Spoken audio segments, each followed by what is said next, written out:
매일 성경 묵상 나눔입니다. 2월 26일 토요일입니다. 시편 78편 12절에서 33절을 묵상합니다. 오늘의 본문을 읽습니다. 옛적에 하나님이 애굽 땅 소환 들에서 기이한 일을 그들의 조상의 목전에서 행하셨으되 그가 바다를 갈라 물을 무더기같이 서게 하시고 그들을 지나가게 하셨으며 낮에는 구름으로 밤에는 불빛으로 인도하셨으며 광야에서 반석을 쪼개시고 매우 깊은 곳에서 나오는 물처럼 흡족하게 마시게 하셨으며 또 바위에서 시내를 내사 물이 강같이 흐르게 하셨으나 그들은 계속해서 하나님께 범죄하여 메마른 땅에서 지존 자를 배반하였도다. 그들이 그들의 탐욕대로 음식을 구하여 그들의 심중에 하나님을 시험하였으며 그뿐 아니라 하나님을 대적하여 말하기를 하나님의 광야에서 식탁을 베푸실 수 있으랴. 보라 그가 반석을 쳐서 물을 내시니 시내가 넘쳤으나 그가 능히 떡도 주시며 자기 백성을 위하여 고기도 예비하시랴 하였도다. 그러므로 여호와께서 듣고 노하셨으며 야곱에게 불같이 노하셨고 또한 이스라엘에게 진노가 불같이 타올랐으니 이는 하나님을 믿지 아니하며 그의 구원을 의지하지 아니한 때문이로다. 그러나 그가 위에 궁창을 명령하시며 하늘 문을 여시고 그들에게 만나를 비같이 내려 먹이시며 하늘 양식을 그들에게 주셨나니 사람이 힘센 자의 떡을 먹었으며 그가 음식을 그들에게 충족히 주셨도다. 그가 동풍을 하늘에서 일게 하시며 그의 권능으로 남풍을 인도하시고 먼지처럼 많은 고기를 비같이 내리시며 나는 새를 바다에 모래같이 내리셨도다. 그가 그것들을 그들의 진중에 떨어지게 하사 그들의 처소를 두르셨으므로 그들이 먹고 심히 배불렀나니 하나님이 그들의 원대로 그들에게 주셨도다. 그러나 그들이 그들의 욕심을 버리지 아니하여 그들의 먹을 것이 아직 그들의 입에 있을 때에 하나님이 그들에게 노염을 나타내사 그들 중 강한 자를 죽이시며 이스라엘의 청년을 쳐 엎드러 뜨리셨도다.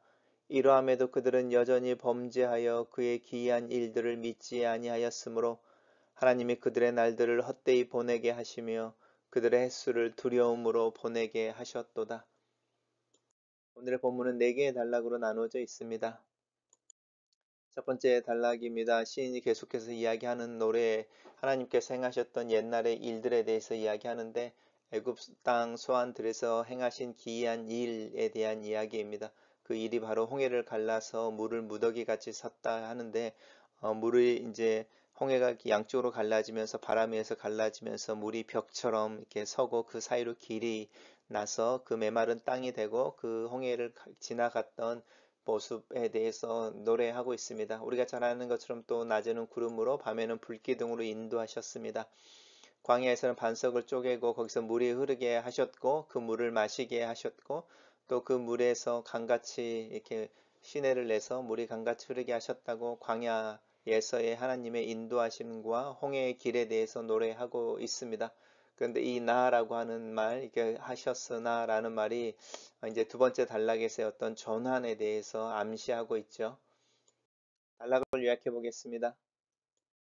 시인은 하나님께서 이스라엘을 위해 홍해를 가르시고 지나가게 하시며 구름과 불빛으로 인도하시고 반석에서 물을 내어 마시게 했던 광야에서의 돌보심을 노래한다. 이렇게 요약했습니다.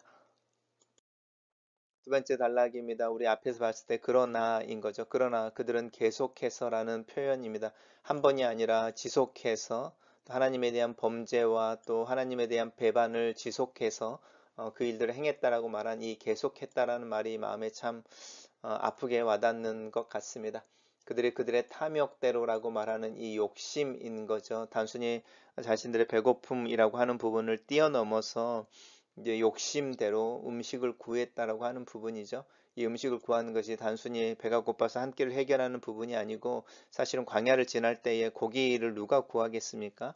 그렇지만 그 고기에 대해서 이야기하고 있고 또 하나님께서 식탁을 베풀 수 있을까? 광야를 지나는 중에 사실은 이런 이야기를 하는 것 자체가 되게 우습죠. 그리고 이제 물이라고 하는 부분도 광야를 지나는 중에는 넉넉하지 않아서 아껴 먹고 또 목마른 것을 감수하고 가야 하는데 하나님을 향해서 그 자신들의 물이 이렇게 풍족해서 버릴 정도로 넘쳐나는 그 상황에 대해서 하나님 앞에서 이야기하고 또 그 부분들에 대해서 하나님께 도전하고 불평했던 모습들 한번 보시면 좋겠습니다. 떡도 주시고 고기도 예비하시라라고 말하는 거죠. 광야에서 형편 속에서 자신들이 이해할 수 있는 현실보다 훨씬 큰 것에 대해서 이야기하고 그것들을 하나님을 향하여 비아냥거리거나 또 하나님을 향하여 도전하듯이 이 믿음 없는 이야기들을 하고 있는 부분들 한번 살펴보시면 좋겠습니다. 이것이 바로 범죄하고 배반하였다 이렇게 이야기합니다.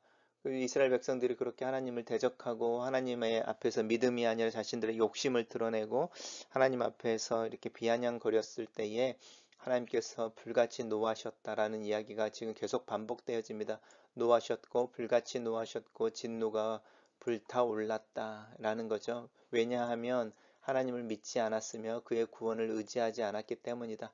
하나님의 홍해를 또 그 다음에 이제 그 반석에서 물이 나게 또 구름 기둥과 불 기둥이라고 하는 하나님의 물리적인 임재이고 그 임재를 경험하면서도 하나님을 믿지 않았다고 하는 아이러니 또 출애굽을 하고 강을 건너고 또 이스라엘 백성들이 하나님께서 애굽 군대를 다 이렇게 홍해의 물에 수장하시는 것을 지켜보면서도 하나님의 구원을 의지하지 않았다라고 하는 부분들은 우리가 쉽게 이해할 수 없는 부분이기도 하지만 사실은 하나님의 그것들을 향하여 진노하시는 것이 세 번이나 이렇게 반복되어지면서 하나님의 노하심에 대해서 이야기합니다.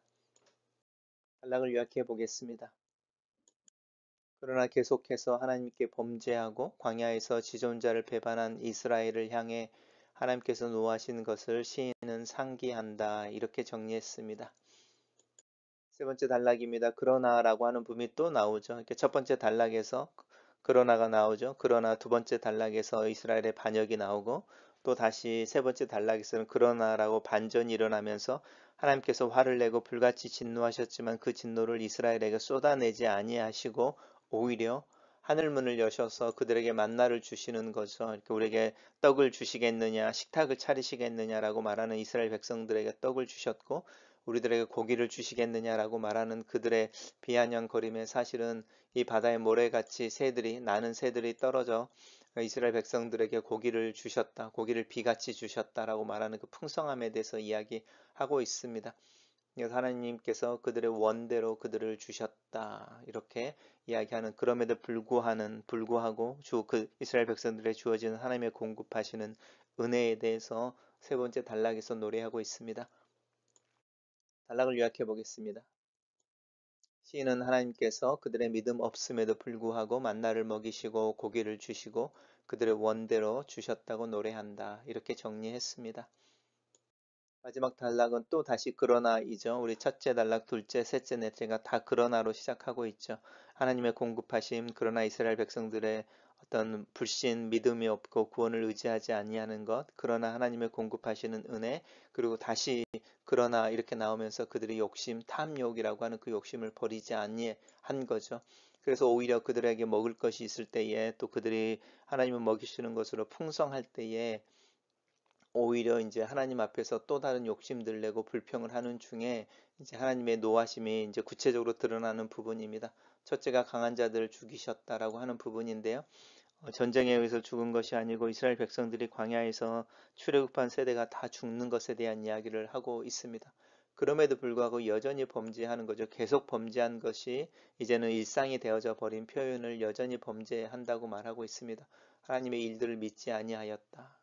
그래서 이제 하나님의 이스라엘 백성들을 향해서 최종적으로 내리는 심판은 사실은 죽음의 문제가 아니고 이 부분이죠. 그들의 날이 헛되이 보내며 그들의 횟수를 두려움으로 보내게 하셨다.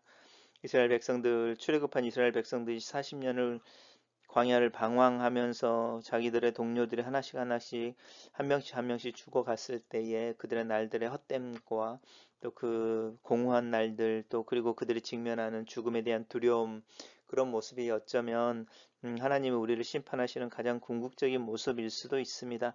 우리들의 삶에 허무함이 있고 또 두려움이 있고 내일에 대한 또 죽음이라고 하는 어쩔 수 없는 노구도 피할 수 없는 마지막에 있는 것 그것이 바로 하나님을 신뢰하지 못하는 또 하나님의 기이하신 일을 믿지 아니하는 하나님의 공급하시는 것을 의지하지 못하는 믿음이 없는 하나님의 백성들을 향해서 주어지는 하나님의 최고의 징계의 모습이 아닐까 생각해 봅니다.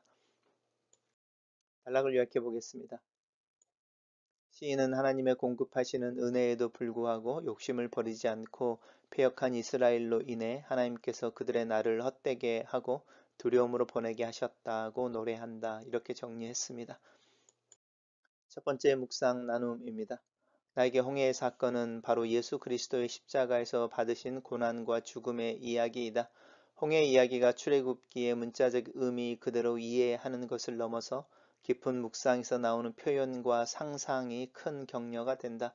말씀을 묵상하고 말씀을 먹고 마시는 것이 바로 이렇게 자신의 언어로 하나님의 이야기를 노래하는 것이 아닐까라는 생각을 하게 된다. 내 삶에서 경험되는 하나님의 돌보심에 대해 생각해 본다. 아침에 눈이 떠지는 것에서 시작해서 말씀 앞에 앉아 묵상하고자 하는 마음과 실천에 힘을 주시는 것, 오늘 하루를 잘 지내고 평안한 잠을 청하게 될 것에 대한 신뢰, 때가 될 때마다 먹을 것과 또 주님 친교의 관계들을 허락하시는 것, 이 모든 것이 내가 경험하는 광야에서 공급하시는 하나님의 은혜의 모습이 아닐까 싶다. 하나님의 인도와 공급하심은 지금 여기서 오늘 이 순간에 경험되는 것이 참 감사하다. 두 번째 묵상 나눔입니다. 초자연적인 공급과 인도하심을 매일 눈앞에서 먹고 마시는 것을 통해 경험하면서도 하나님을 의지하지 않고 자신들의 욕심을 따라 살았던 광야 시대의 이스라엘을 생각해 본다. 그들 중에 나 또한 있다. 하나님의 은혜를 숨쉬고 먹고 마시면서도 내 마음은 하나님을 신뢰하거나 하나님께 감사하지 않는다. 이것이 바로 나의 죄이며 내 죄 앞에 서는 아침이다. 내 안에 믿음 없음은 하나님의 신실하심과 공급하심을 알면서도 그것을 의지하지 아니하며 내일을 위한 근심을 포기하지 못한다라는 모습으로 표현된다. 세 번째 묵상 나눔입니다. 믿음이 없어 자신들의 욕심을 따라 하나님을 대적하고 만족하지 못하는 이스라엘 백성들을 향해서 하나님은 여전히 어버이처럼 그들의 필요를 채우시고 그들을 배부르게 하시는 모습으로 나타난다. 나 또한 하나님의 은혜로 하루하루를 사는 것을 고백한다. 내 믿음 없음을 탓하지 아니하시고 또 새로운 하루 새 기회를 주시는 하나님의 은혜를 느낀다. 이 은혜를 느끼는 마음이 내 마음의 열정과 함께 책임감을 더하게 한다. 이럭저럭 살 수 없는 인생임이 분명하다. 나를 격려하시고 지지하시는 분이 계시기 때문이다. 네 번째 묵상 나눔입니다. 신앙의 삶을 살면서 경험하게 되는 두려움은 광야의 이스라엘처럼 하나님의 공급하시는 만나와 고기를 먹으면서도 감사하는 마음을 가지지 못하게 되는 것이다. 오병이의 기적을 경험한 무리가 예수님을 왕으로 삼아 자신들의 배부름을 채우려고 했던 것도 같은 잘못이다. 매일 필요한 만큼만 거둬야 하고 감사함으로 나눠야 하는 은혜를 더 가지려 하고 혼자 가지려고 하는 욕심으로 신앙생활을 하고 있는 것은 아닌지, 배부름을 경험하면서 하나님의 은혜를 노래하지만 사실은 그 배부름이 하나님께서 배부르게 내버려 두시는 징계의 모습이라면, 오히려 하나님 앞에서 절제하고 만족함을 배우고 또 함께 나누는 법을 배워야 하는 것이 믿음의 생활이라면, 내 믿음은 만족할 줄 알며 감사할 줄 아는지 내 믿음을 되돌아본다. 글로 쓰는 기도입니다. 살아계신 하나님, 이 아침에 믿는다는 것을 생각해 봅니다. 하나님의 신실하심과 때를 따라 공급하시는 은혜를 힘입어 하루하루를 살고 있음을 고백합니다. 이 고백이 내 삶에서 하나님의 은혜를 더 풍성히 경험하고 자족에 이르는 경건으로 나를 인도할 수 있도록 도와주시옵소서. 내 욕심을 알아차릴 수 있는 마음을 위해 기도합니다. 배고픔과 만족할 줄 모르는 내 마음을 주님의 은혜로 채우셔서 깨닫게 도와주시옵소서. 하루만큼의 은혜에 감사하고 내일의 은혜는 내일 주실 것을 기대하고 절제하며 자족할 줄 아는 신앙의 삶을 오늘 살게 도와주시옵소서. 하나님의 구원의 역사에 감격하고 나를 향한 하나님의 사랑에 감사를 드립니다. 이것만으로 충분하다고 고백하며 오늘 하루를 살 수 있도록 도와주시옵소서. 예수님 이름으로 기도합니다. 아멘.